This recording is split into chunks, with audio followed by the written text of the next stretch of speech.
하나님은 심판 가운데에도 구원을 말씀하시는 분이십니다. 홍수로 인류를 멸하실 때에도 노아의 방주를 통해서 구원할 것을 말씀하셨고, 소돔과 고모라를 멸망시킬 때에도 롯과 그 가족을 향한 구원의 계획을 말씀하셨습니다. 오늘 하나님께서는 음행으로 인한 예루살렘에 대한 심판을 말씀하십니다.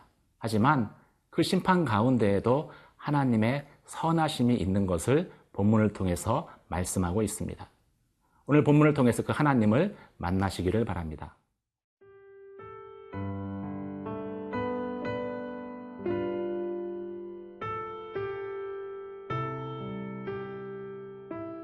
에스겔 16장 35절에서 52절 말씀입니다.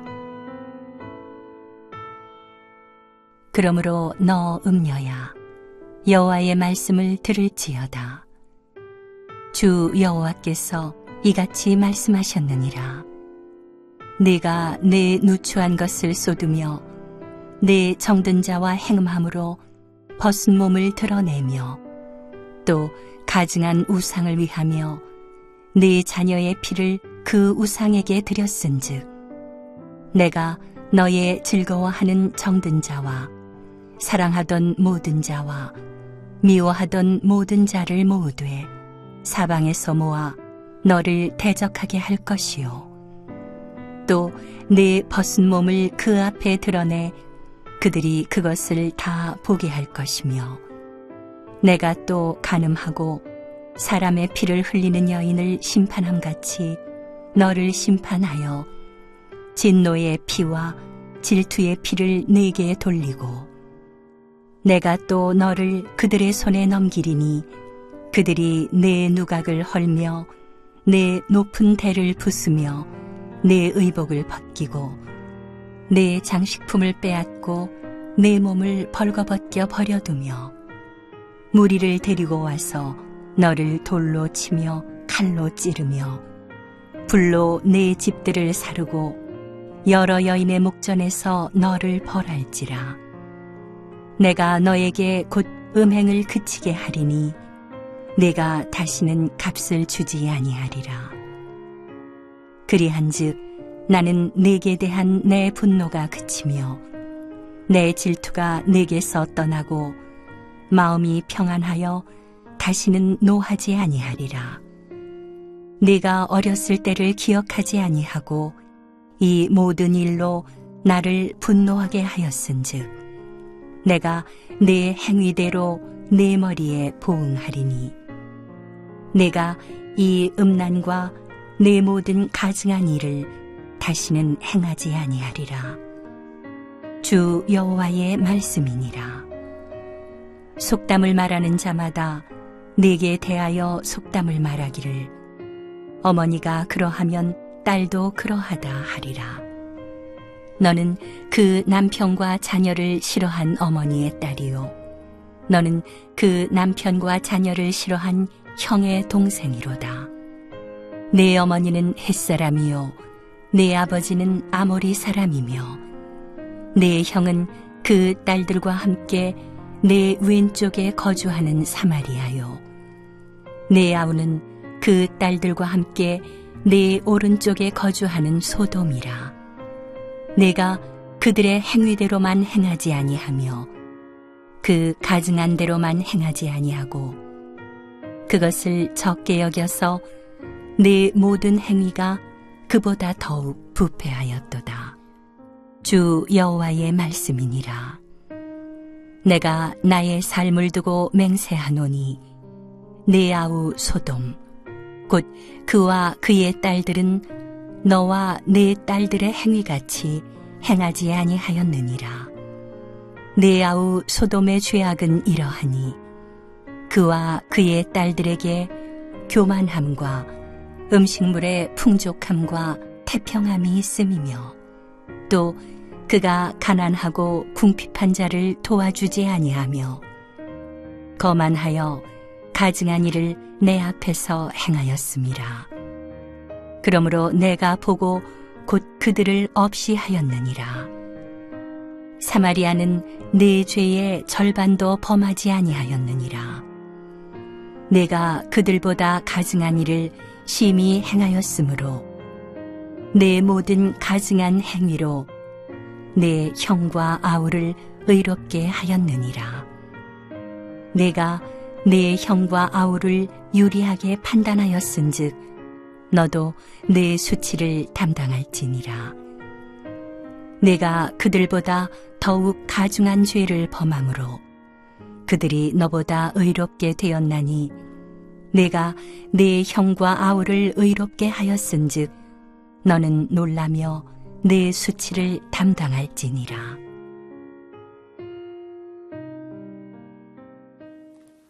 예루살렘의 우상 숭배를 하나님은 행음하였다라고 말씀하고 있습니다.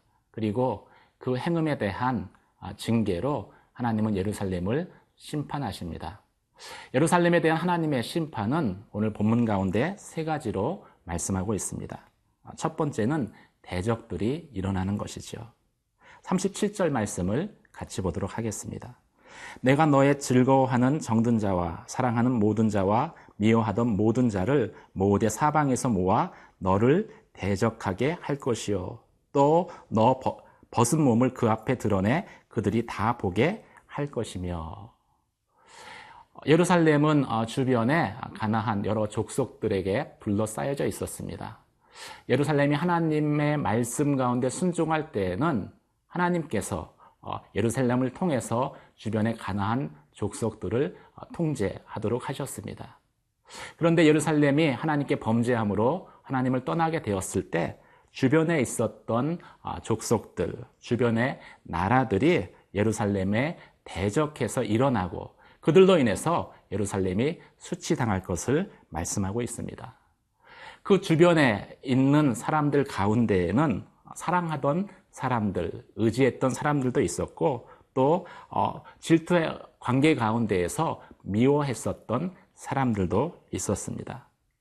여러분 주위에 사람들이 여러분을 대적해서 일어날 때 내가 하나님 앞에 제대로 서 있는가, 하나님께 범죄한 것은 없는가 다시 한번 살펴보시기를 바랍니다.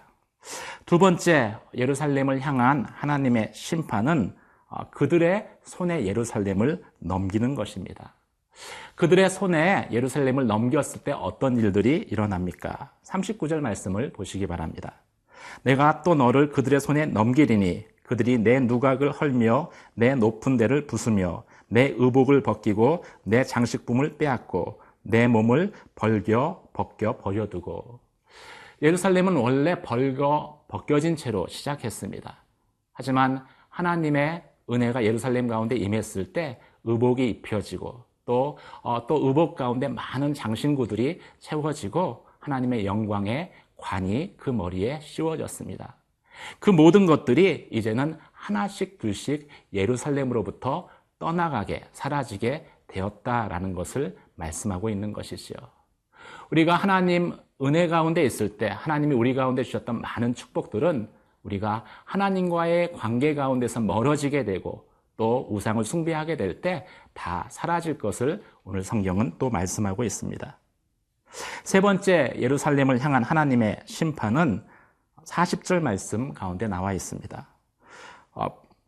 무리를 데리고 와서 너를 돌로 치며 칼로 찌르며 불로 내 집들을 사르고 여러 여인의 목전에서 너를 벌할지라.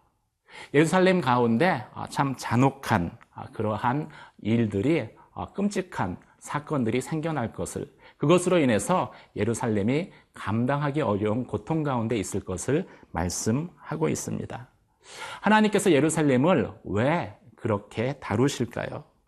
오늘 말씀 가운데 보면은 그 하나님의 심판들로 인해서 내가 너에게 곧 음행을 그치게 하리니 내가 다시는 값을 주지 아니하리라. 그 심판의 혹독함으로 인해서 이전에 행했던 우상 숭배, 음행을 그치게 될 것을 말씀하고 있습니다. 우리를 향한 하나님의 마음인 것이죠. 마치 부모를 거역해서 죄 가운데 있는 자녀를 참 안타까운 마음 가운데 징벌하시는 아버지의 마음이 바로 하나님의 마음인 것입니다. 하나님의 심판으로 인해서 그 음행이 그쳐지게 될 때 하나님은 예루살렘을 회복시키실 것입니다. 43절 말씀을 같이 읽겠습니다. 내가 어렸을 때를 기억하지 아니하고 이 모든 일로 나를 분노하게 하였은즉 내가 내 행위대로 내 머리에 보응하리니 내가 이 음란과 내 모든 가증한 일을 다시는 행하지 아니하리라. 예루살렘이 하나님의 심판을 받은 것은 그 어렸을 때를 기억하지 못했기 때문이다라고 말씀하고 있습니다. 사랑하는 성도 여러분, 여러분은 예수 그리스도를 만났을 때, 예수 그리스도를 만나기 전에 하나님이 여러분 가운데 부어주셨던 그때를 기억하고 계십니까?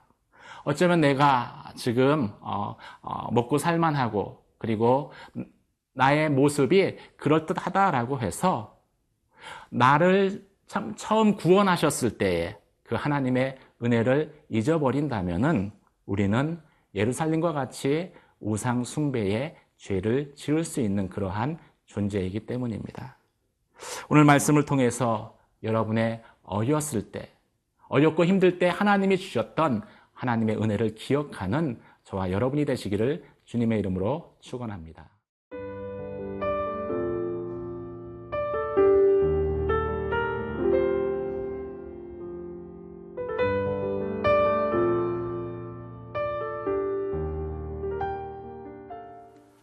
우상숭배로 인해서 하나님의 심판을 받는 예루살렘을 사람들은 비웃으며 조롱합니다. 비웃으며 조롱하는 말 중에 하나가 어머니가 그러하면 딸도 그러하다라는 속담이죠. 왜 예루살렘은 하나님의 백성이면서 이런 비웃음을 받아야만 했을까요? 오늘 본문의 말씀은 예루살렘의 실체와 또 예루살렘의 죄악에 대해서 저희에게 다시 한번 경고하고 있습니다. 45절 말씀을 같이 보시겠습니다. 너는 그 남편과 자녀를 싫어한 어머니의 딸이요 너는 그 남편과 자녀를 싫어한 형의 동생이로다. 내 어머니는 햇사람이요 내 아버지는 아모리 사람이며 내 형은 그 딸과 함께 내 왼쪽에 거주하는 사마리아요 내 아우는 그 딸들과 함께 내 오른쪽에 거주하는 소돔이라. 예루살렘에 대해서 말씀하면서 그 어머니는 햇사람, 아버지는 아모리 사람, 가나안 족속이죠. 하나님과 관계없는 족속입니다. 그리고 내 형은 사마리아요. 그리고 내 아우는 소돔이다라고 말하고 있습니다. 사마리아와 소돔은 다 하나님 앞에 범죄해서 심판을 받은, 죄로 인해서 심판받은 족속들의 대명사이죠. 예루살렘이 이와 같았다라는 것입니다. 하나님의 백성이었지만은 그들은 가나안 이방 족속과 다를 바 없었으며 그들의 죄악은 소돔과 그리고 사마리아와 다를 바 없었다라고 말씀하고 있습니다. 오늘 본문은 이어서 예루살렘의 죄악의 심각함에 대해서 이렇게 말씀을 하고 있습니다. 48절, 49절 말씀을 한번 같이 보도록 하겠습니다. 내 아우 소돔의 죄악은 이러하니 그와 그의 딸들에게 교만함과 음식물의 풍족함과 태평함이 있으며 또 그가 가난하고 궁핍한 자를 도와주지 아니하며. 예루살렘의 죄악이 소돔의 죄악보다도 더 심했는데 소돔의 죄에 대해서 이렇게 언급을 하고 있습니다. 가난하고 궁핍한 자를 도와주지 아니하며 거만하고 교만하였다. 사실은 소돔이라는 지역은 풍요로운 땅입니다. 창세기의 말씀에 보면은 여호와의 동산과 같았다라고 말씀하고 있습니다. 풍요로운 땅이었습니다. 그 풍요로운 땅에서 나는 그 소득들로 인해서 그들은 마음에 교만하였고 또 거만하여졌다라는 것이죠. 하나님이 예루살렘을 축복했는데 그 축복들로 인해서 예루살렘의 마음이 교만하고 거만케 되었고 그것으로 인해서 참 가난한 자, 궁핍한 자들의 그 요청에 대해서 귀를 막은 죄에 대해서 언급하고 있습니다. 그러므로 내가 보고 곧 그들을 없이 하였느니라. 소돔이 멸망당한 것은 그들의 교만함과 거만함 때문이었습니다. 이어서 사마리아의 죄에 대해서 언급을 합니다. 사마리아는 내 죄의 절반도 범하지 아니하였느니라. 내가 그들보다 가증한 일을 심히 행하였으므로 내 모든 가증한 행위로 내 형과 아우를 의롭다 하였느니라. 사마리아는 우상을 숭배하는 죄를 하나님 앞에 지었습니다. 그런데 예루살렘의 우상 숭배하는 그 죄가 사마리아의 우상 숭배하는 것의 2배가 넘었다라는 것이죠. 사마리아의 죄가 예루살렘의 우상 숭배의 절반에도 미치지 못했다라는 것은 예루살렘의 우상 숭배가 얼마나 극심하였는가를 오늘 저희에게 말씀하고 있습니다. 그 죄악들로 인해서 하나님께서는 예루살렘이 수치를 담당하여야 될 것이다 라고 말씀하고 있습니다. 내가 그들보다 더욱 가증한 죄를 범함으로 그들이 너보라 의롭게 되었나니. 예루살렘의 죄악이 사마리아와 소돔의 죄들보다도 더욱더 큼에도 불구하고 소돔과 사마리아를 판단하는 그런 죄가 하나님 앞에 가증하게 여김이 되었다라는 것이지요. 그래서 예루살렘은 수치를 감당해야만 된다. 수치를 당할 수밖에 없다라고 오늘 성경은 말씀하고 있습니다. 우리가 다른 사람의 죄를 책하기는 쉽습니다. 하지만 오늘 예루살렘과 같이 그들의 죄를 이야기하면서 나는 그보다 더 심한 죄를 짓고 있지는 않는지, 만약 그렇다면은 그것은 하나님 앞에 가증하게 보여진다라는 것이지요. 오늘 말씀을 통해서 우리 안에 죄의 깊이를 들여다보고 그리고 하나님 앞에 참 겸손함으로 나아가는 저와 여러분 되시길 주님의 이름으로 축원합니다. 기도하시겠습니다. 은혜와 사랑의 하나님 아버지, 하나님은 심판 가운데에도 우리를 향한 구원의 일들을 계획하고 계시는 것을 압니다. 예루살렘의 죄로 인하여서 하나님의 징계받음이 마땅하지만 하나님 이 징계를 통하여서 예루살렘이 하나님을 기억하고 또 가증한 죄들로부터 떠날 것을 하나님은 그 마음 가운데 계획하고 계십니다. 하나님, 우리의 삶 가운데 하나님이 나의 죄를 드러내셔서 수치스럽게 하실 때에 그것으로 인하여서 참 내가 하나님 앞에 참 어려운 것이 아니라 그것을 통해서 나를 거룩하게 하시고 또 하나님 앞에 정결케 하실 것을 제가 바라봄으로 인하여서 나의 죄의 싹을 치르는 것에 대해서 우리의 마음이 항상 겸손함으로 주님 앞에 낮아지게 하여 주시옵소서. 그렇게 행하실 주님을 온전히 의지하오며 우리 주 예수 그리스도의 이름으로 기도드립니다. 아멘.